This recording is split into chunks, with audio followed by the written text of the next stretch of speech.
I think we can start. I'm just checking with a technical team. Yes, thumbs up. Excellent. Good afternoon, ladies and gentlemen. My name is Krzysztof Izdebski. I'm a head of advocacy at the Batory Foundation, and I have a real pleasure to host a seminar, a discussion, a conversation together with Mr. Eugeniusz Smolar, a member of the Council of the Foundation Center for International Relations, at the seminar on the impact of the new US economic policy on the European Union.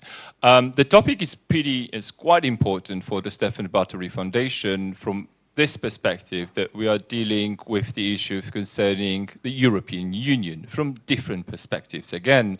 So we look into the accession process, and especially the Ukraine joining the EU, but also we are trying to understand what the future of the EU would look like, and what kind of the political tensions and economic tensions can arise from different aspects of the contemporary politics for the European Union itself, but also for Poland. And this is yet another discussion on the topic. This time we will concentrate on US-EU relations. It is my pleasure just to say, before giving a voice to Mr. Smolar, that we'll have a set of distinguished guests talking about important points that will introduce us into this field, which is a bit complicated, I have to say, for especially looking at from the perspective of the Polish politics, where we trying to be a bit too closed for what is going on in terms of the relations between the US and EU. So just let me very briefly introduce our great speakers, and also I will share you a bit of the mode of the discussion that we suggest it will take place in the next hour. So we have Mr. Barry Lynn from Open Markets Institute, USA, and Kuba Boratyński from DG for the Internal Market Industry Enterprises, SMEs of the European Commission. They will make a short introductions to the topic, and then we'll hear from Ms. Danuta Hübner, MEP and a former European Commissioner for Regional Policy, and Mr. Marcin Korolec, who is joining us live, President of the Institute for Green Economy, who will provide us with some comments. And then the floor is yours. We'll have mics, and I already encourage you to participate in the discussion and share of views. Saying this, it's my pleasure to give a mic, or actually, he does have a mic, to give a voice to Mr. Smolar, who will also make a short introduction into the our issue. Thank you very much. Thank you, Batory Foundation, for co-hosting this and responding so positively to our suggestion to bring Barry from the US. Barry does not represent the administration. I would say opposite. He is very much critical of different policies, including Biden policy, but he will explain for himself. But that's interesting. We concentrate on Ukraine for the very good reasons. We concentrate on the security, but one of the aspects of the security, which often in politological or political science discussion have been omitted, is the problem of economy, its structures. We speak about individual events, like, for example, imposing by Mr. Trump in his goodness tariffs on European import, but we miss the structural changes, and here Barry will help us. Going back to the memory lane, it's all about globalization in China, but China cheated. After was invited into WTO, China didn't live up to its obligation, and in time, until Obama, when he first have announced unsuccessful pivot to Asia, China was considered very much a welcome partner, not just in economic development and economic interdependence, but also as a potential partner in managing world affairs. That was very clear in all analysis. There is a hope that with the economic development and economic interdependence, China will become more like us. Well, to some extent, as a result of this interdependence, some of the countries, including European one, have become more like them rather than they becoming like us. I am exaggerating, but for the sake of the discussion, it's helpful.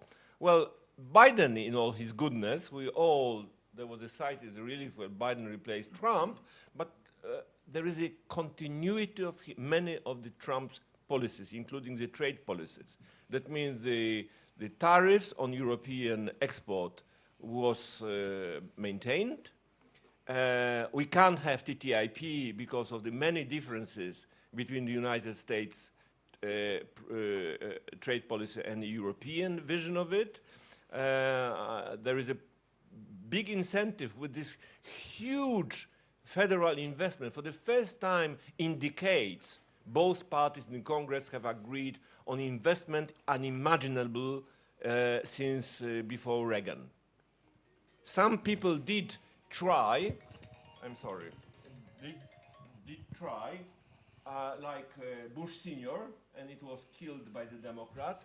It was tried again by Bush Jr., even very short attempts. It was killed again.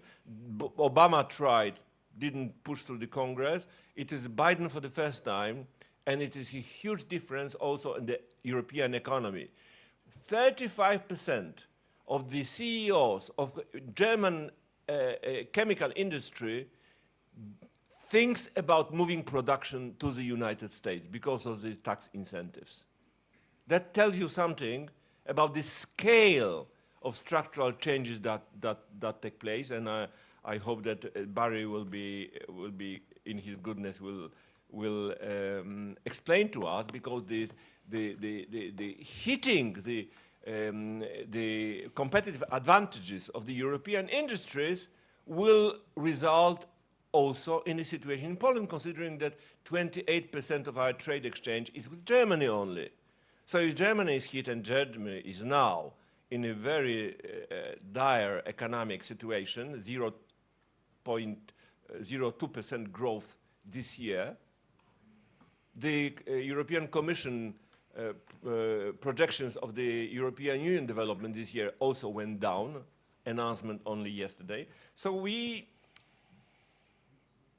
think about the future, we want to understand it, we think about Trump 2.0, and we want to know how much we can sort of rely on something which once we called the West. Radek Sikorski once said, when you go to bed with an elephant, you have to be careful not to get crushed when it turns on the other side in your bed. And this is very much true. But European Union, in all our criticism, is a huge and very powerful economic organism. We have our own European interest. So this interplay between American industrial and trade interest and European trade interest, also considering our allies in Asia, Korea, Japan, Australia, it's all gets into one basket. So you should know, Barry, that Poles are instinctively more pro-American than most of the Europeans.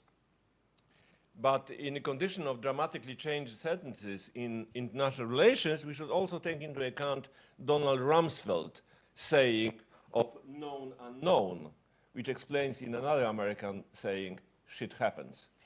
So it's over to you.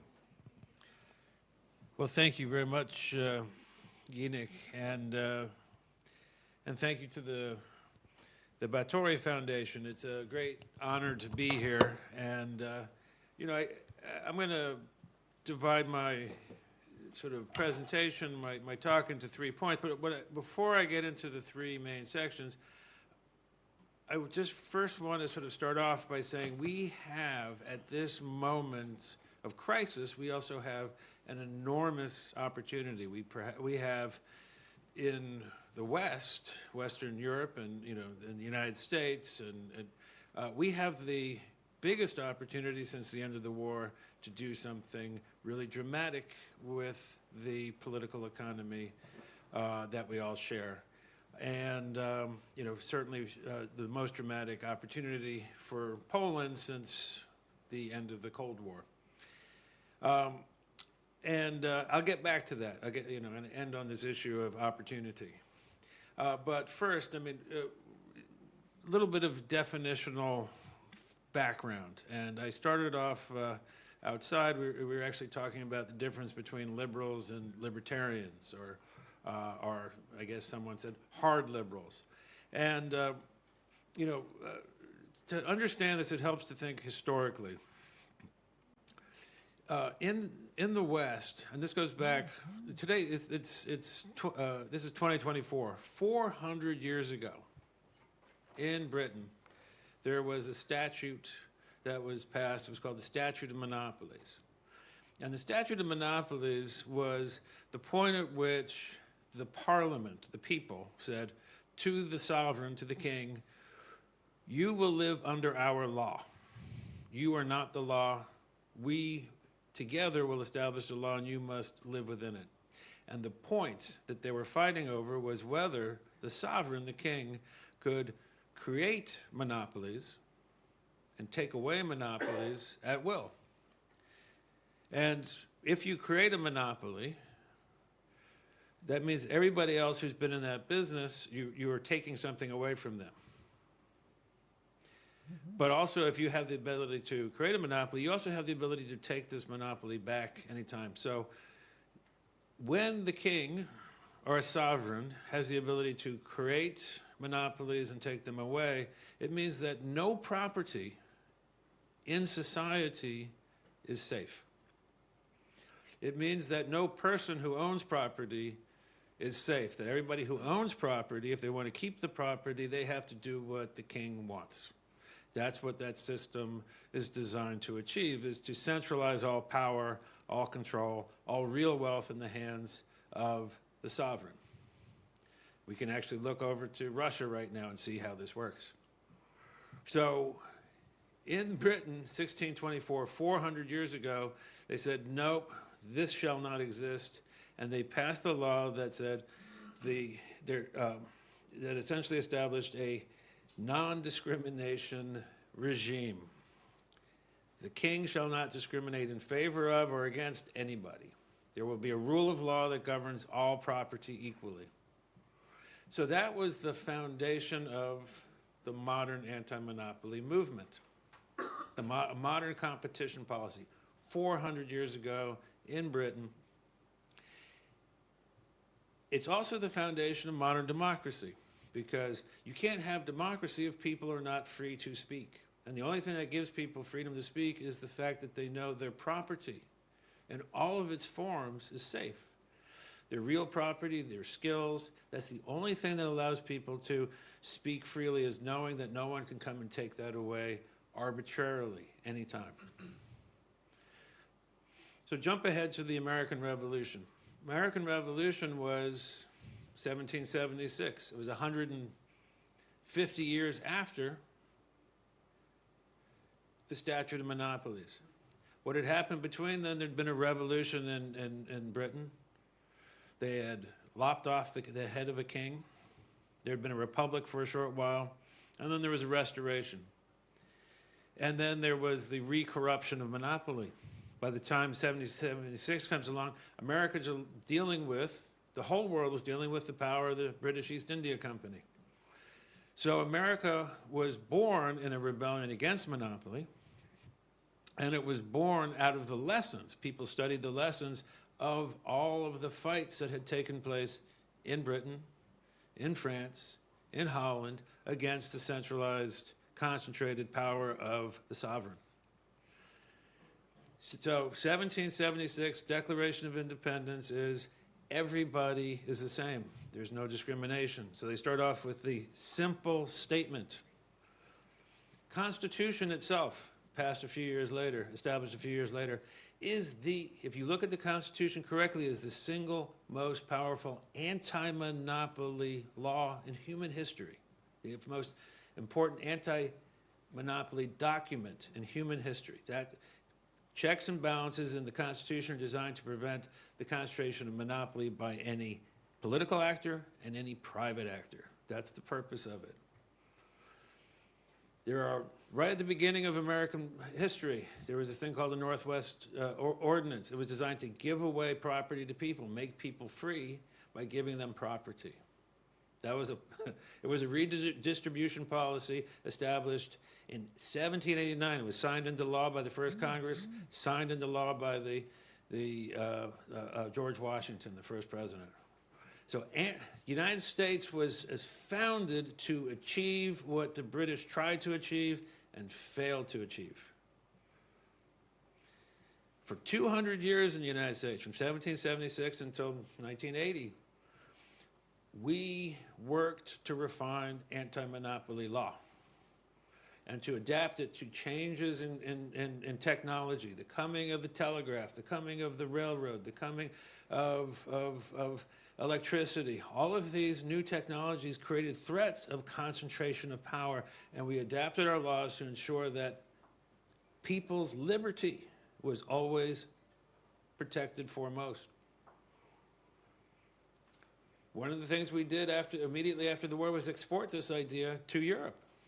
We exported this idea to Europe in the occupation of Germany, one of the very first decrees by the Truman administration in May of 1941, immediately after the surrender, was break up German industry.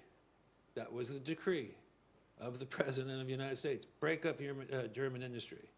Coal and steel, the foundations of modern Europe, is an anti-monopoly law. The foundations of democracy in Europe, modern democracy, modern prosperity, like in America, it's anti-monopoly. It is the guarantee of equal justice for all, equal treatment for all, and the distribution of power. Jump ahead until the late 1970s, early 1980s. This is a period very important in the history here in Poland. But what did we see at that point in the United States, in Britain? This is the era of Reagan. It's the era of Thatcher. Now, I'm not blaming this on Reagan or Thatcher. I'm not sure that they actually understood what was going on. But what happened is, at that point, and this is not, I'm not blaming it on Republicans because the Democrats were just as bad. But what happened in the early 80s was the overthrow of the anti-monopoly tradition. That goes back to 1776, it goes back to 1624. So what we saw, we went from a liberal tradition. Liberals understand that you must use the power of the state to break all choke points inside your society that threaten the individual, the liberty of the individual. You must use the power of the state to break choke points abroad that threaten the liberty of the state, of the nation, and of the individual. That's the purpose of the state. The world is made up of power, and you must use power to break power to free the individual. What we call the neoliberals, and I know it's a loaded language. I'll call them libertarians rather than neoliberals because there's people are still working through this language. In America, we used to call these folks libertarians, and what they said is you should not use power to break power. And actually, if you look carefully at the political economy, power doesn't exist. Power doesn't exist. We should just let things go. So they essentially, this is early days of Reagan, under libertarian teachings of Robert Bork, of Richard Posner, of the Chicago School, they threw over the competition policy, the anti-monopoly laws that had we used to break choke points, that we had used to protect the liberty of the individual and the security of the nation. When Clinton came to power, he did the exact same thing. He carried that counter-revolution into banking. He carried that counter-revolution into energy. He carried that counter-revolution into the defense industrial base. And every place we saw extreme concentration of power and control across the political economy. He carried it into trade with the WTO system. The WTO system is, if you step back and look at it, and we can talk about this more later, is a pro-monopoly system. It's designed to not just to empower the corporation, but actually to promote concentration of power by corporations. So first Republicans and then Democrats, they work together and they overthrew the foundations of liberty and of democracy.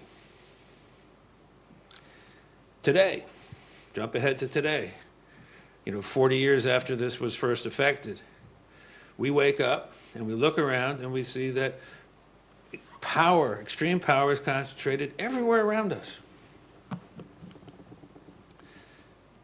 It's concentrated in manufacturing. It's concentrated geographically. Like, we wake up and suddenly capacities, industrial capacities that used to be here in Europe, used to be in the United States, all of them suddenly are in China. All of certain things are suddenly in Taiwan. All of certain things are suddenly in Korea. Because we didn't guard against the monopolist at home, and we did not guard against the mercantilist nation abroad. So suddenly we see, when it comes to control over retail in the United States, massive concentration in a few supergiant corporations. Control over farming, massive concentration in a supergiant corporations. When it comes to industry, hyper-geographic concentration of semiconductors and drugs and all of these products that we need every day, hyper-concentration of this capacity, not just offshore, but inside of China. Worse, we see communications corporations. We think of big tech as it's the internet, it's online, it's search, it's actually helpful if you just think of Facebook and of Google as communications corporations. We used to communicate across the telephone, we used to communicate across the internet. Now we communicate across a few platforms, applications on the internet. Google, Facebook, Microsoft, in the United States, Amazon. And so our commercial communications, our political communications take place on these platforms. We failed to regulate these platforms the way we regulated every previous communications platform in history. Every single previous communications and platform, the telephone, the telegraph, satellites, we said there shall be non-discrimination. The platform shall not interfere in how people communicate with each other. But we, our generation, because we are so much smarter than every previous generation, we allowed Google and Facebook to have licenses that no previous communications corporation has ever had. And now we have a world in which our press is not safe, our newspapers are not safe. These corporations are stealing all their revenue. They are forcing them to concentrate. They are making them servile. Making the press servile. And on their platforms, they've become the amplifiers of disinformation. I mean, what is Facebook? Facebook was designed to manipulate people. That's what it was designed to do. And then what Facebook does is they rent out their manipulation machine to Mr. Putin, to Mr. Xi, to Mr. Trump, whoever. So we wake up now because after 400 years ago, we began to establish the foundations of liberalism, of liberal democracy. And we did a damn good job of building that out over the course of 400 years. And then 40 years ago, the neoliberals came along. The libertarians came along, and they said, let's get rid of these rules. We're just going to promote efficiency for the welfare of the consumer. And we ended up now today with pretty much every single system on which we depend hyper-concentrated, and in some cases structured to manipulate us to the point of the concentration of political power.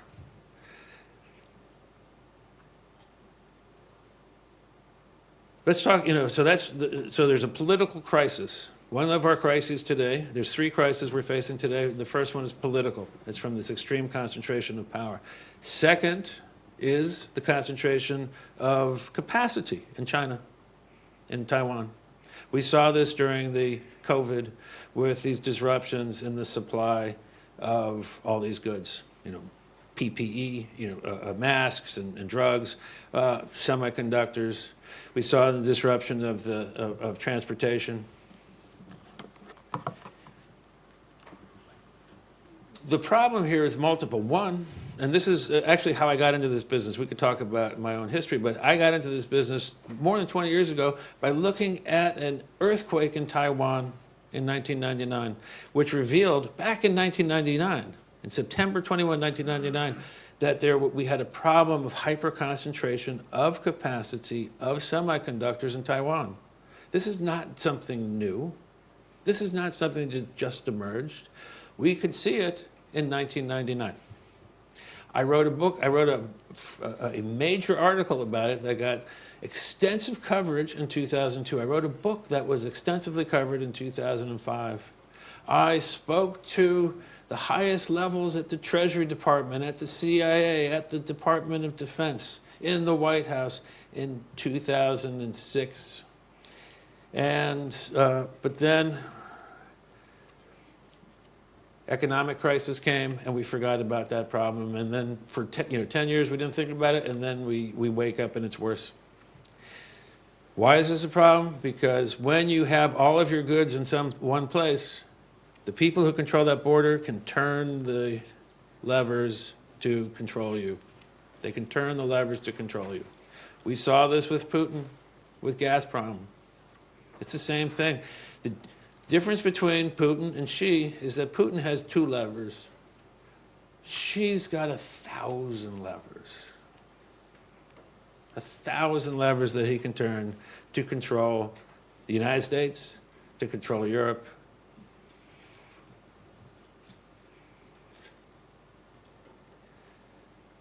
So that's the crisis. And the third part of the crisis we come back to is the carbon issue, concentration of power by hydrocarbon vendors.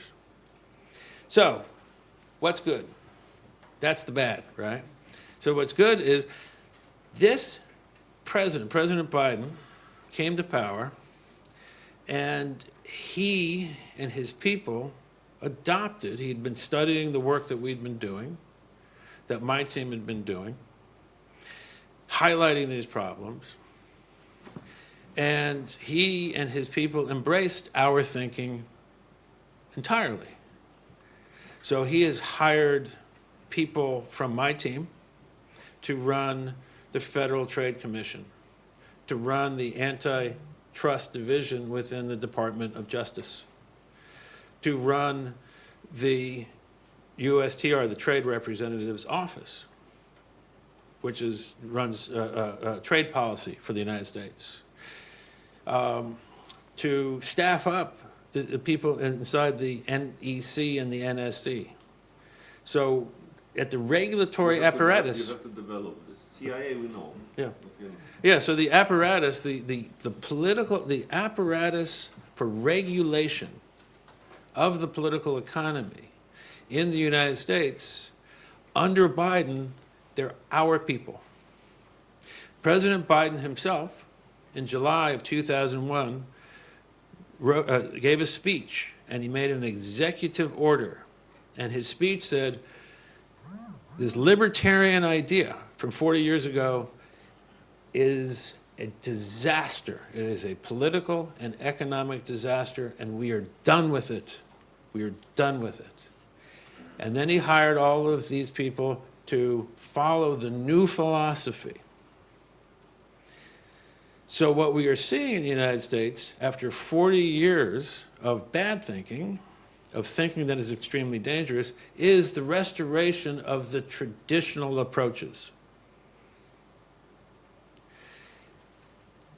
So this is what you see when you turn to, or you look at the Biden administration now, when it's, when they're talking about how to deal with Google, how to deal with Facebook, how to deal with the concentration of power over farmers and the concentration of power in retail and the concentration of capacity in China. All of these problems, they now see through different lenses. We saw them through one set of lenses for 40 years, and now we put on different lenses, and the world looks different. It is a revolution in thinking. It's a revolution back to the way we thought before 1980.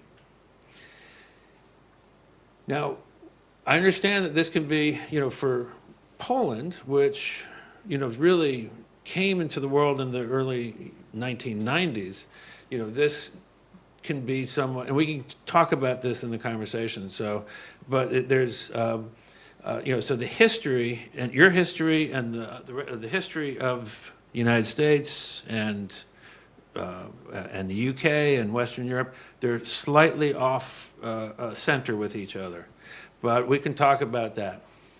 But this is the enormous opportunity, which is that suddenly the Biden administration says, you know what? Power in the political economy matters. When people are using power to concentrate corporate control over a marketplace, when they're using power to concentrate corporate control over a manufacturing capacity, when you're using the power of the state to concentrate the capacity to make things, as China has done, we are going to counter this. We're going to fight this. We are going to establish policies that break these choke points to make people free. So the opportunity for Poland, the opportunity for Europe, the opportunity for the world is to embrace this change, embrace this radical change. Because as we move towards breaking the political choke points, as we move towards breaking the geographic concentrations of industrial capacity, we move towards making our democracies safe through the control over big tech, over the communications platforms. And we move towards making the world safe by breaking the ability of, or the temptation for Xi to attempt to use these 1,000 levers to control.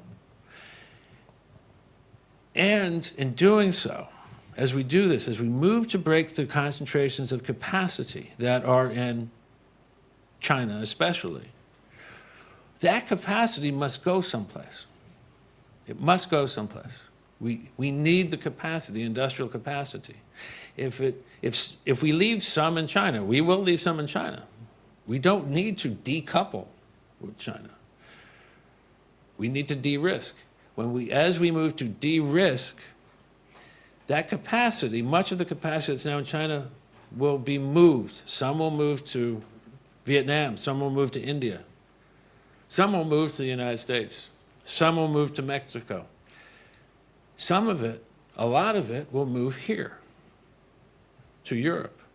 A lot of it will move here to Poland, because though that industrial capacity must be somewhere. These are machines, these are factories, we can put them any place. We can't leave them in one place, we have to move them. The question is where? That is the enormous opportunity for Europe as a whole. It's an enormous opportunity for Poland. Just one little example, and I'll end right here for now, is we look at what happened with Mexico. 20 years ago, China surpassed Mexico in supplying the United States with imports. Last week, Mexico surpassed China. Mexico is having a huge, huge building boom. They don't have enough people to man the factories in Mexico. This is the future for Europe as well. But the sooner you actually realize that the era of the WTO, The era of Reagan and Thatcher is over. The sooner we go back to using power to break power and to make people free and to make people safe, the sooner we get these fantastic benefits, which are prosperity and peace and democracy and the ability, a better ability to deal with the crisis of climate change. Thank you, Barry. Our hobby in Europe is to play down European Union. But very often when you look at the statistics, United States investment into Europe in the last 30 years was 4 times greater than investment of United States money into China. When I look at the figures, how they developed over these decades, I didn't believe my eyes, because my feeling was that China is the center of the world. Well, if Barry is right, and later I would like to hear more about how this infrastructural investment and green investment in America will influence interrelation between the US and Europe. But we are very happy to have our commentators from far away. Yes, and please, like the first, and it's a real pleasure to ask Kuba Boratyński also to introduce now from a bit, I mean, different but maybe similar perspective, which is the another side of the ocean. Kuba, please, the floor is yours. Is the United States a friend or a foe? So good afternoon. Great pleasure to be with you here, at least online. Well, I must say that, it was very clear from also a statement of Barry, we talked, the conversations about the influence of new US economic policy on the EU, but in fact we go to the foundations of where we ended up with, and of course we have to in a way start with China. I think what we are facing, and in that sense I will not be saying something profoundly different, is that we are living through the profound change of economic paradigm, and that definitely is simply the result of what has happened over the last 40 years, and the fact that, throughout all those decades when US and European Union were the champions, the bulwark of the globalized economy and open trade, that basically indeed led to the situation that we have, which we have seen, is that this China becoming the factory of the world. And let's recall actually that initially it was seen as a good news. We get rid of the dirty, backward industry and we focus on the higher, more elements of the value chain. With the services, with us being the masters of innovation, of technological technological prowess. But what we have basically been painfully discovering, that not having industry, not having a strong industrial base, is basically hollowing up the expertise, the engineering excellence. And when we are now looking at different type of research, trying to see where we are, EU versus US and China, we basically, what we have been seeing over the last decade, that China is also leading in the area of research and development in many of the key technologies. There are still some areas where both EU and US is in the lead, but the global picture is in that sense indeed quite bleak. So I must say that, when we talk about influence of US on the EU, I think what we are actually observing is that we are both waking up to this new reality, EU and US, and they are coming up with the responses. I didn't plan to speak about it, but when we actually, just to refer to my predecessor, I mean, if you think about the regulation of big tech, well, here, of course, I mean, the EU has been actually more of a pioneer.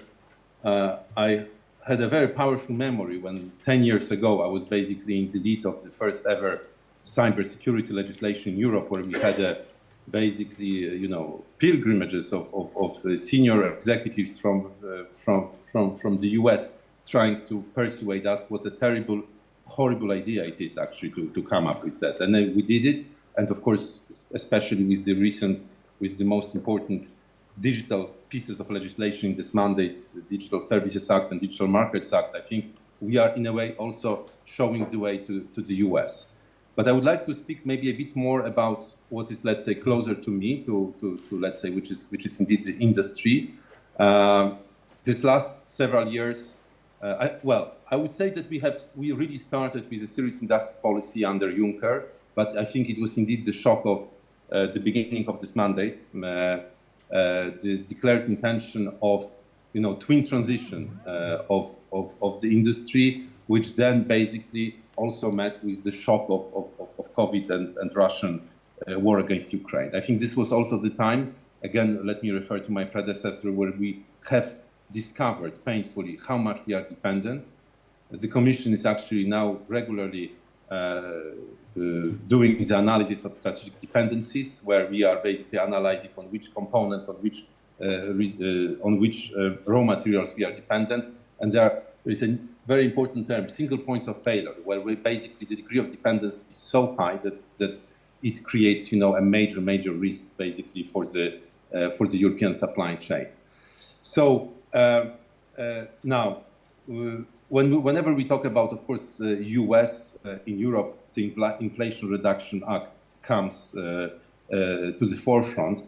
And contrary to what is sometimes, believed, I think we should first start with saying it's actually very good news.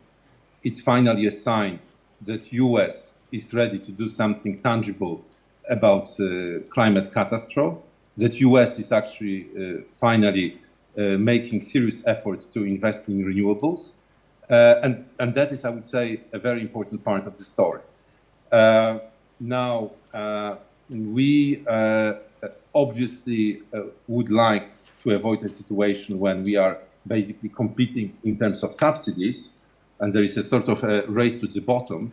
But I think more fundamentally, in spite of, let's say, our firm, commitment to trade, US still is a superpower in terms of global trade. We actually, the world around us have changed profoundly.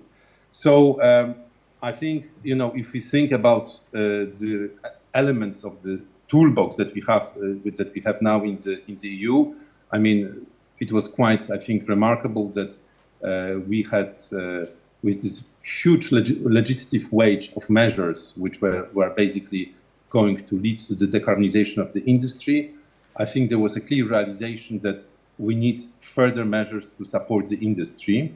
And in that context, I want to recall the Green Deal industrial plan that the President von der Leyen announced in the beginning of last year. And actually here we had two critical pieces of legislation, Net Zero Industry Act and Critical Raw Materials Act, which basically by European standards of course, very elaborate and complex decision-making process, went basically through with the lightning speed. We already have a political agreement on both pieces of legislation.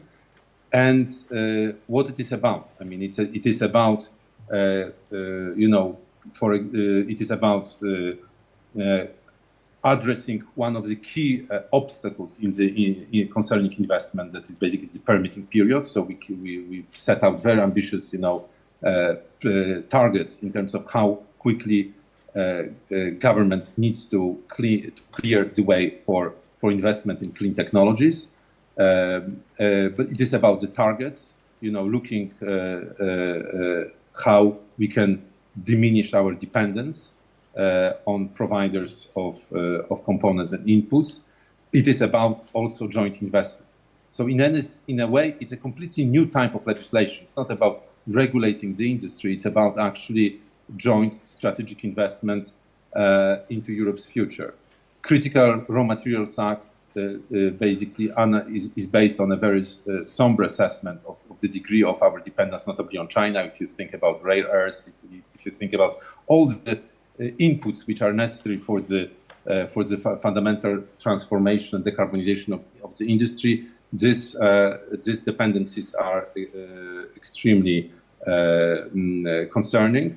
And the response is on several fronts. First of all, which is, again, some years it would be unthinkable. We are about to invest in mining in Europe, to have some part of the raw materials basically mined and refined locally in Europe. We are looking into the, let's say, friendly countries in direct neighborhood, but also around the world. We are looking into creating, partnerships. So again, all of this is a realization that basically without green, affordable, and let me stress affordable, which is one of the key now also competitive differences between US and Europe, and abundant energy, European industry basically will not fully stand on its legs. And again, we want to make a powerful business case for investment in Europe.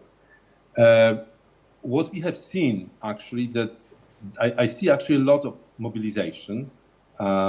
We have basically, we see it at the European level, we see it at the member states level, but we also see a major push from the industry. The industry that is not disputing the need to go green, but the industry that basically wants, to have a clear regulatory framework, reduced red tape, and as I said, access to energy. Literally next week we will have an important event, which is, you can see it also as a bottom-up initiative of some of the biggest European companies, European Industrial Summit in Antwerp, which comes actually with a very, I would say, straightforward, even I would say brutal, statement about what's actually needed to put European industry on a competitive footing. And there is a lot to be done, I would say, between governments, the European Union level and the industry. I would also like to refer to the fact that, what we some often envy, US of its certain, advantages. And of course, what is beautiful about IRA, the simplicity, the tax credits that are being offered to the companies that would invest in clean technologies. Again, here we come to, in a way, to certain limitations that we have in the EU. We do not have, of course, a common fiscal policy. We have been, as the European Commission, airing the idea of actually perhaps some form of coordination of tax incentives between member states. But in any case, this is not what we can do today. So what is happening is that the rules of state aid are being relaxed so that we can invest in strategically. But of course, we have to be very watchful that we do not create, that we do not damage basically the competition between within the EU, and we will also not lead to a situation that a handful of the biggest member states with certain fiscal room of maneuver would basically outbid, the others. That's why, from the Commission perspective, it is very important that we have a robust funding to de-risk basically investment, because at the end, of course, we need private investment. It's not that the taxpayers are going to finance, industrial transformation, but we need a fund at European level. So we basically allocate the resources, in a sort of in a reasonable competitive spirit, but also in the spirit of solidarity and cohesion, because we do not want to end up actually with basically just few winners of this process. And by the way, as I understand, that was also a bit the logic of IRA, to actually direct investment to the parts of the US that has been very much lagging behind.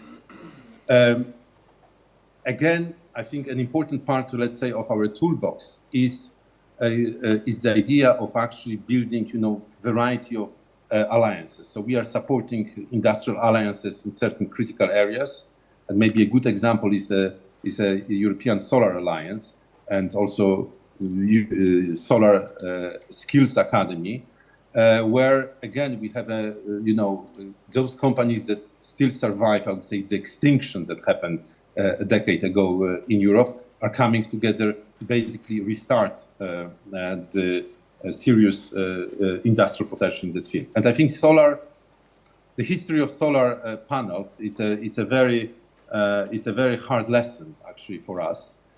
Only 10-15 years ago, Europe was a global leader in terms of both research, innovation, technology, and industrial capacity in that field.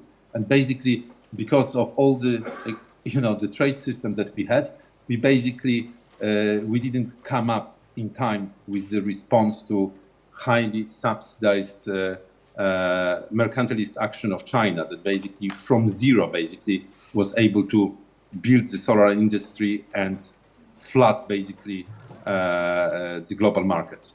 And that we have to really take the lessons from this. Now, we are at a very, I would say, critical junction where many of ingredients of these policies have been put in place. But of course, we are still waiting for the verdict of the markets, you know, because I think it's, you know, Eugeniusz was mentioning the fact that we indeed, a number of companies is talking about the fact that in view of very beneficial tax regime, but also, let's face it, also energy prices in the US, they would be relocating. So far, we do not see that phenomenon yet in a big scale. And I think as Barry was right to point out, I mean, here we have basically historically a very strong industrial base and of course the huge market. So functionally, we do not see the reason why Europe is not, with all these efforts that are taking place, offering actually an important opportunity. Last but not least, I would say that you know, Poland, from our perspective, could be basically one of the major beneficiaries of this, let's say, push for reindustrialization in Europe. Why? Because, of course, of the competence of the industrial tradition that Poland had, of the, let's say, entrepreneurial spirit, and you know, Poland being again one of the important players, and especially with this, let's say, point of you know, with sort of the moving eastward in view of the future accession, in view of the fact of the critical importance that Ukraine have for us, not just for security, but it's also a critical part for addressing our critical partner for addressing our industrial policy objectives. You know, the raw materials deposit, the industrial capacity of Ukraine, all of that actually is very relevant to this idea of reshoring and nearshoring, you know, industrial base in our direction. So times are super tough, but I would basically agree. I mean, this is a major opportunity for us to rebuild and remodel the industry, and also within the industry to look also for attractive opportunities for also from the point of view of jobs. So I would stop here and very much looking forward to continuation of our discussion. Thank you very much, Kuba. It was very illuminating because Barry, it seems, have concentrated on the historical structural changes of the philosophy of the political economy, when actually here we are preoccupied with the economy per se and with the results of the changes in the American approach and this huge investment. I will never forget, about 10 years ago, a high official at NATO told me, American, he told me, when I am flying back from Europe to the United States, I think that I land in the third world. That means the lack of investment, in infrastructural investment, probably with the exception of jails, into the airports, schools, roads, many of them became derelict. So when they ask us to pay more for our security, like Trump does in his own style, this is the basis of it, is the feeling that we need money for our own purpose. Concentration of power, economic power, these all things, they are crucial, but they are in a way removed from the problems, from the worries we face at the moment, and Kuba Boratyński have explained in a very clear manner, and a very diplomatic manner, I must add, how European Union tries to respond. Professor Danuta Hübner is exceptional because you are, Professor, a chairwoman of the European Parliament's delegation for the relation with the United States. How do you react both to this structural change, and you are an economist, I must add, a former minister. How do you react to, first of all, to the structural changes in the US policies, and also to what the Commission does? Well, thank you very much for the invitation, and thank you also for the remarks. I was less surprised or shocked by what Boratyński was saying, because I am accustomed to our conversations very often between the Commission and the Parliament.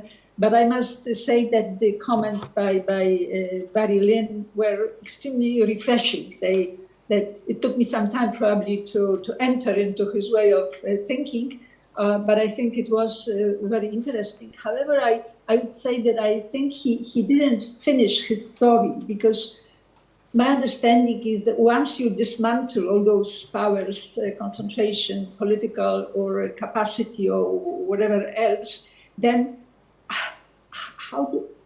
what is the vehicle to replace all of that? It's not clear to me that what can and in what way you can replace it. Because for me, as a European, where we live, we exist as European Union only because we have a very strong legal framework, and which is for us extremely important, and the rule of law, and actually it's rules that, in addition to emotions, but it's rules that keep us together in a very ordered and orchestrated way, that we also don't hit each other, just using our own way of moving forward. So it would be good maybe later on also to hear from you. Can you just have this new order that would not be rooted in law, that would not be rooted in rules which are shared, which are also enforced and which are accepted? And can you exist without this? So that was my initial comment, initial question. But I would like also to start my comments with also praising how important our relations across the Atlantic are, and how actually, if you look at what's going on in the world, how remarkably resilient they continue to be. Of course, we had, before administration of President Biden, we had very strongly dysfunctional years of the relationship, but then we managed to rebuild it. And also, if you look at all the trades, but also the investment amount and importance of the foreign investment, the Americans in Europe and European in America, that all probably points very clearly that we are very deeply integrated. And that's, I think, extremely important. But I also believe that these relations have to, between America and US, they have to be also seen in a broader context, which is this global context today. We probably all agree that the world today is in the making, I would say. I don't want to say crumbling or any other ugly word to be used. I don't think so. But I think it is in the making right before our eyes. And I even would say that under our watch. And I think this is important to be aware of. And I also think that if you look back just the recent years, they made us aware also of the importance of a kind of strategic geopolitical thinking and policy making, because the economy has, across the world, has become a space for geopolitical rivalry, and everything that you mentioned about China probably can be also generalized across what is happening in the world. And the European Union has been on the mission, I think, to bring also its own geopolitical value added into this process of shaping the global order. And it doesn't come as a surprise that this global order that we, together with Americans and Europe, we created jointly decades ago, and now it is challenged actually by the authoritarian regimes. But then again, to Barry, the previous system that is now, I think, disappearing or just getting weaker and weaker nearly daily, which was created by the West after the Second World War, it was also rules-based. So again, the rules were the most important. The law, the legal framework, was the more important glue for the world to be together. So I think whatever platform would emerge, I think it would have to also be strengthened and controlled by joint legal rules. And there are, of course, behind this pivot to the away from, it's easier to say we are pivoting away from what, but it's more difficult to say we are pivoting towards what. So in this pivot towards away from what we know so far, there are certainly many defining processes, and there are certainly things that are mentioned: the climate, the war, the energy transformation is actually linking, in case of Europe, those two big processes, the war and the climate.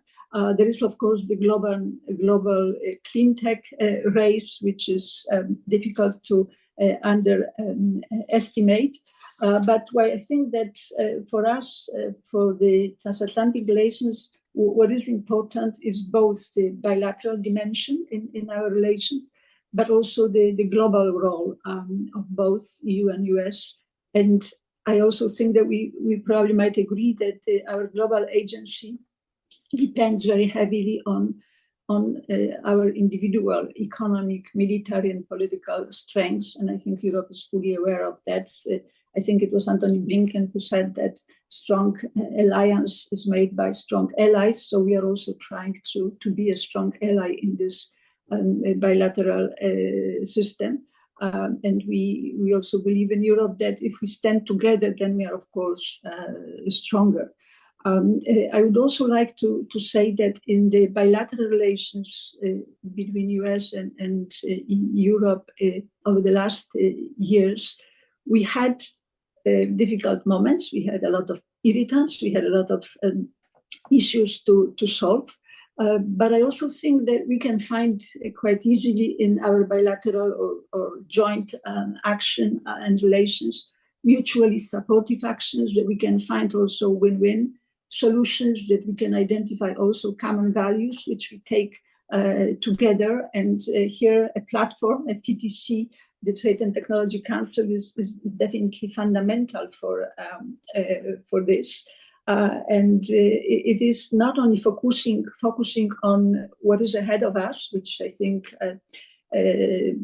majority of the issues discussed there, the processes and challenges ahead, but it's also an extremely useful platform to understand each other, to build confidence, to have exchange of information, coordinate, and to better understand, I think, also what we are doing, what we are planning, and this is extremely important. But here the big question comes, what is its future? Because and especially I remember Gina Raimondo just saying that we don't need any institutionalization, because she didn't see the value of something that was needed. But we were, as Europeans, that we always want to have everything organized and legally kind of fixed and ensured, that we don't need any institutionalization. We don't need to put the TTC in an administrative structure, so there's no risk. But now, when we are thinking forward, we are just worrying also that there is we are a bit on shifting sands when it comes to the future. That again shows that you need something to keep the platforms together and make them really sustainable. Then I would also like to say that in this crumbling world, I think we can clearly see that the economy, no matter how strong it is, that the economy has begun to be a kind of battleground for all these geopolitical rivalries or competition. And again, China comes to our mind. And then we also see more often than before rather aggressive industrial policies that have been acquiring a defining role here. And in Europe, to talk again about industrial policies, absolutely recent period. There were moments or periods or years when actually it was an ugly word in Europe. And I also find it very important to share with you that when we look at Europe, not only in the connection with America in this context, but when we look at what how Europe has been handling its own issues in the recent years, we could see that especially the Commission was adding a very strong geopolitical angle to our strategic and policy choices. It started, I think, around COVID era and all the distortions at that time. It was just about also avoiding all the new dependency addictions. It was also about the view about the ensuring sustainability of our geopolitical power as Europe and reducing all the risks of weaponization. And first of all, also to invest in sustainable competitiveness. So Europe has been on this mission of, I think, making its future geopolitically more stable and sustainable. I would say it's been already for a while. Like we have been already for a while on this mission of effectively pursuing the green and digital transition that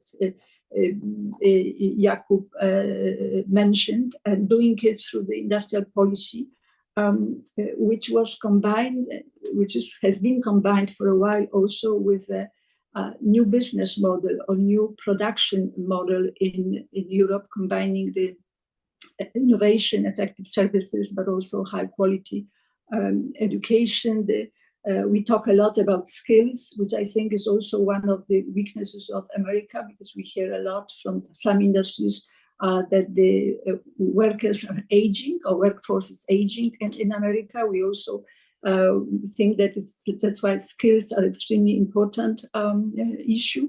We also, in this mission towards green and digital transition, we also pay a lot of attention to not only to public funding, but we have been obsessed for a while with just bringing as much as possible of private funding. We have been trying for years also to build, actually, because we don't have a capital market, really a truly fully fledged capital market union in Europe. So we are also trying to look at how we can increase also the capacity, sorry for the word, using this word, capacity of private capital, where we are half of American, I think, capital market. And this is just one of our most important weaknesses, I think. And then also we have accompanied this pursuit of the sustainability objectives with also first ever framework of economic security. When I remember each visit to America, any meeting in any administration organization or with any politicians, the issue of national security is just popping up immediately. In Europe, we have never had this tradition of linking so strongly the economic challenges or the economic needs with the security. So we are moving in this direction. We are also started to develop strong assertiveness related defensive and also offensive extra anti-coercion measures, policy instruments implemented through the international trade policy. And we are also defending more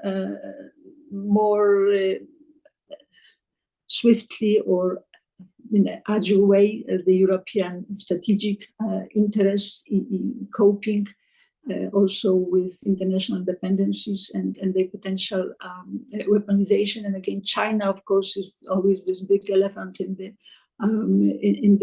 room. But the problem, if I can just also share the European concern, the problem is that all those instruments are very deeply submerged in the logic of national interests. We have this whole security issue and those defensive and offensive measures in trade. They are still not yet at in the logic of European interests, and this is something which is still ahead of us, I think, to do. Also, I think that focusing on resilience and security, which we naturally kind of embarked on this way around COVID times, that we believed that this is what we have to focus on. And then I think we also understood that resilience and security, if it is not based on efficiency and competitiveness, then I think it's also a risk that it will not stay with us for a long time, because I'm sure that businesses will soon start to look for things that are again efficient and competitive. So what the challenge for us today is to look at to go towards an instrument that allow us to build resilience that would be efficiency and competitiveness based. And it is not going to be easy, but I think that's the only way to go.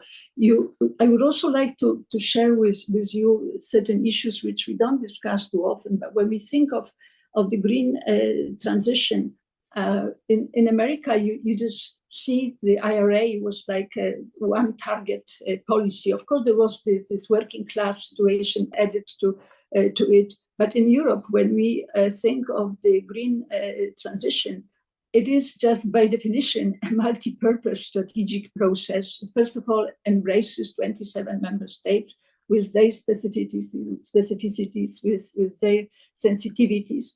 Then, of course, it is a many sectorial policy. That's why we have dozens of legal acts related to the whole green transition or green deal. There is then immediately the issue of jobs and skills, which we also have to address in this context. And then, of course, the state aid to make it non-discriminating, to make it protective towards the main asset we have, which is the single market. That's another thing which has also to be taken into account when we just talk about the green transition.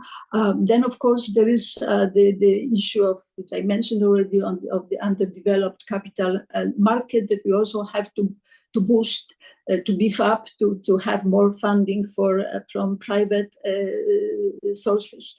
And then we talk immediately about how we can simplify all the regulation that is allowing us to finance more effectively and quicker the new investments. So what I'm trying to tell you that, of course, you have to go through lengthy procedure of consulting with everybody who wants to be consulted or should be consulted in the context of all those issues. That's why for Europe to go through the whole process, it takes more time. It requires much more legislation, and not much can be done through equivalent of the executive orders. It's usually fully fledged legal acts, which sometimes take years to bring into force. So Europe is when we have to cope with issues which have which are a solution to, or which are also the objective of our strategic programs, that takes much more time than in America. And that's why when you think of dismantling all the powers, then probably you would even add to our work more time.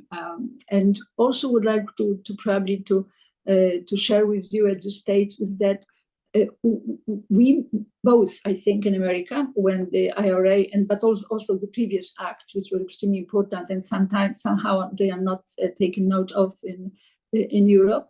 But when IRA came, and then also in Europe, when we started the serious work on the main acts regarding the Green Deal or the net zero or whatever, climate neutral industry, we at the same time showed to the industry, to the business community, the direction the policies will take in the coming years. And I think that was probably extremely important element of on both sides. And I can only hope that this will not be undermined also after the next elections, both in Europe, which are also an uncertainty, and in America.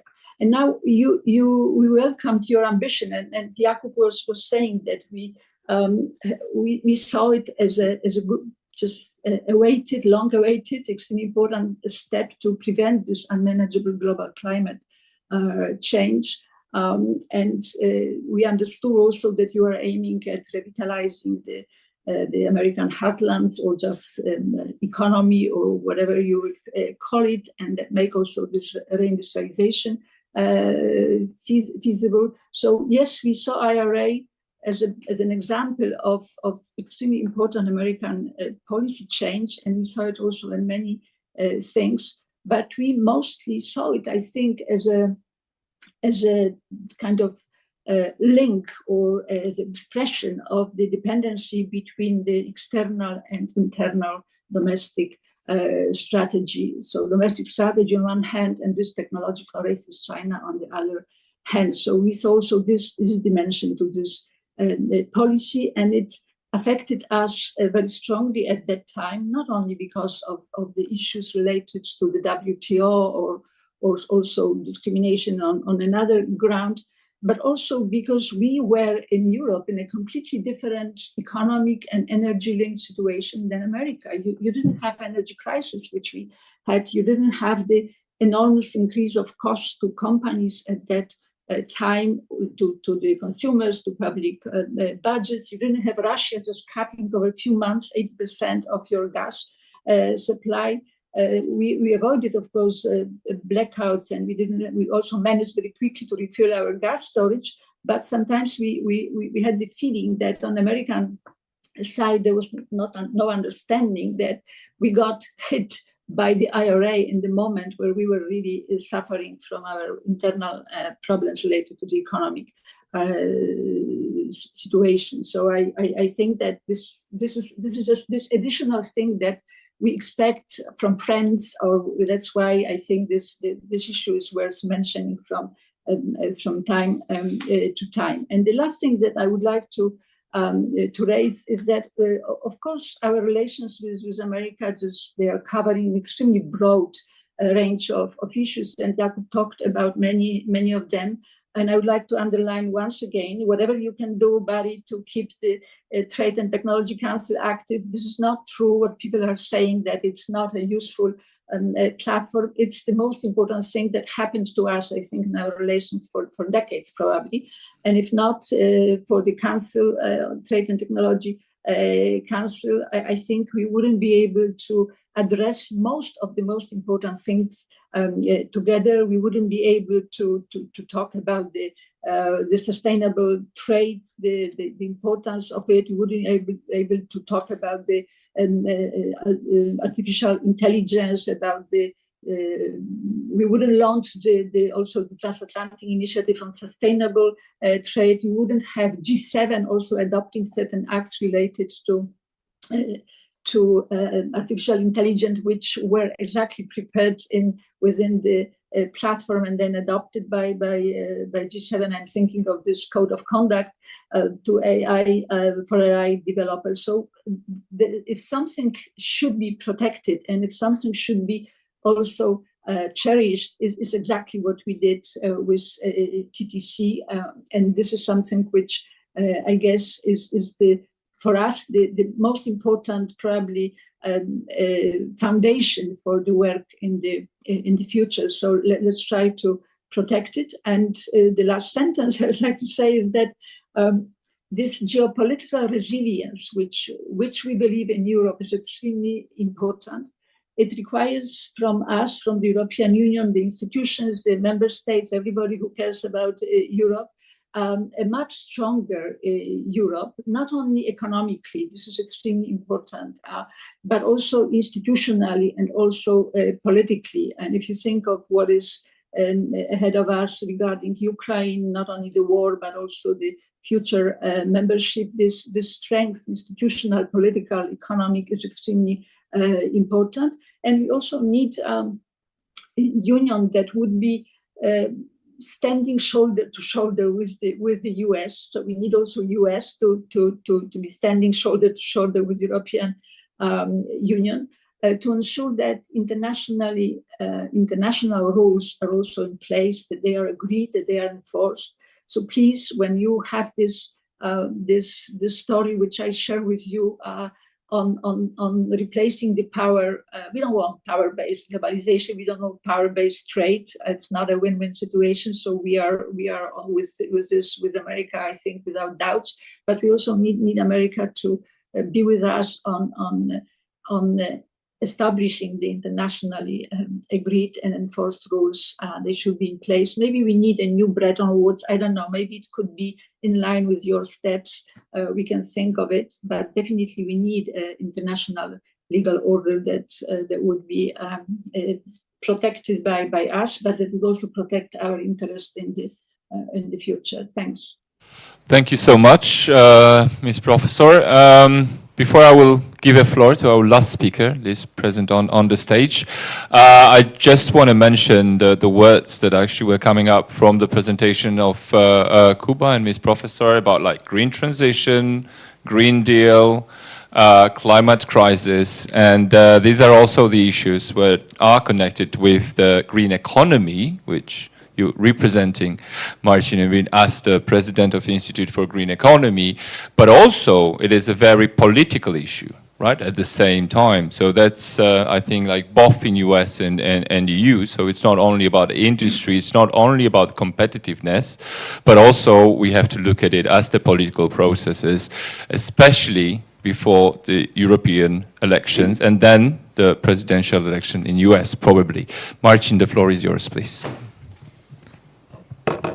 When I'm thinking about the EU-US relation, I would quote a say, I don't know if that exists in English or in American, but in Polish it exists, protect got me from my friends, because with enemies I will deal somehow. And I will try to explain why I'm saying so. When in 2019, President of the Commission, Ursula von der Leyen, proposed to the European Union the vision of climate neutral Europe, she said that the European Green Deal is supposed to be our engine of growth and the source of our future competitiveness. And that assumption was that time right. I mean, US were focused on other things than clean tech. China was far, and this future green tech revolution was supposed to be our European spécialité de la maison.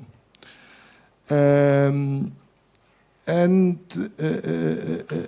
suddenly, mid of 2022, for us, out of the blue, President Biden proposed IRA.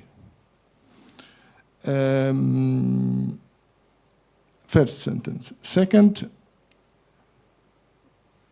I think we have to admit here in Europe that technologically speaking, we have a lot to do.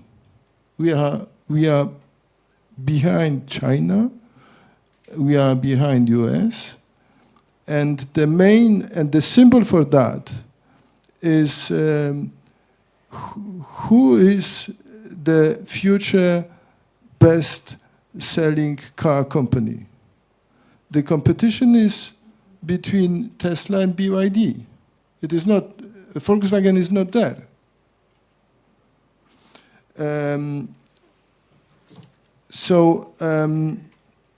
We for sure we have something to do, and the difference between the US and EU approach in this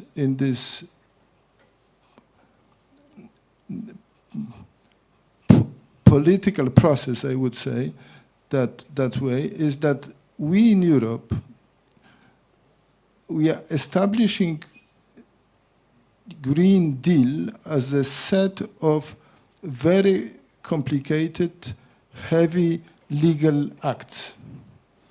IRA is money from the helicopter, very easy money, and that is extremely important point, because when Kuba Boratyński presented the idea of the Commission, and he said Net Zero Industry Act, for instance, or other things, and the need of the new toolbox, I fully share the idea that we really need a new toolbox in Europe. Because Net Zero Industry Act is a nice say, but it is quite empty package. I mean, permitting is the gentle way of the Commission saying to member states, let's do something with permitting. So Commission is saying member states, do something with permitting. Commission is saying, let's have relaxed state aid regime. So basically, Commission is saying, Italians, Bulgarians, Poles, you will be behind French or Germans because of fiscal room of state aid for the economies. So basically, relaxing state aid is against Europe. Against single market.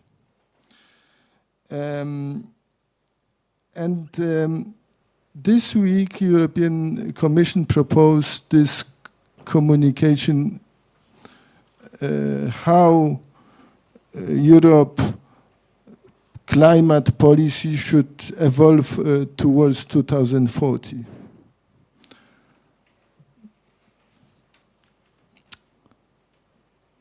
Being a director of Green Economy Institute, I probably should not say that I don't like this paper,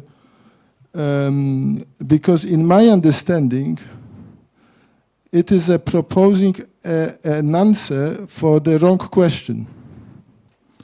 I mean, today, main question about green transition is whose industry, whose workers will deliver products which will enable us this 2030 or 2050 perspective. And today's European economy is not delivering electric cars, solar panels, and heat pumps.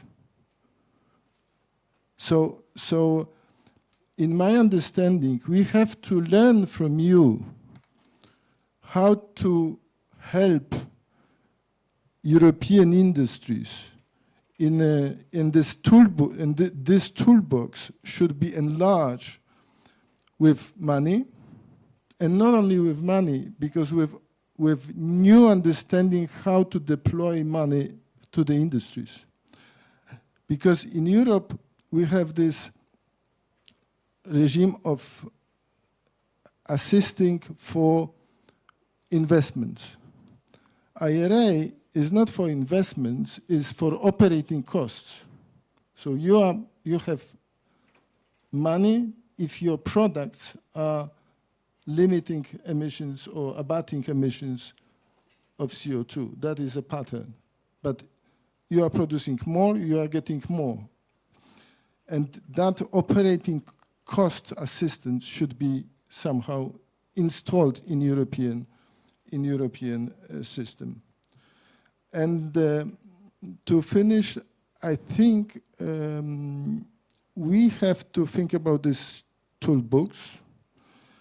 And in my understanding, we should think about the European Fund of Development of Industry, similar to IRA, which will start 1st January 2027, when the Next Generation EU will finish.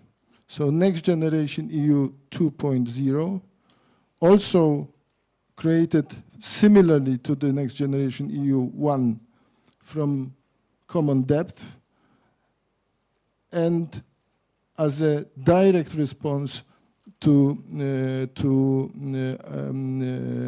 IRA. Because today, and that is last sentence, today European economy is under two external threats. And the main is our innovators and industrialists are going to the US to invest. And this Chinese export, which was supposed to go to Europe, and you have quite high walls economically, so they are sending it to Europe. So our innovators go there, and we are buying Chinese products. And that is direct effect of IRA, and that is why I'm saying protect me, God, from friends. Thank you. Thank you so much. I will need to leave 10 to 5. I'm very Okay, sorry. yeah.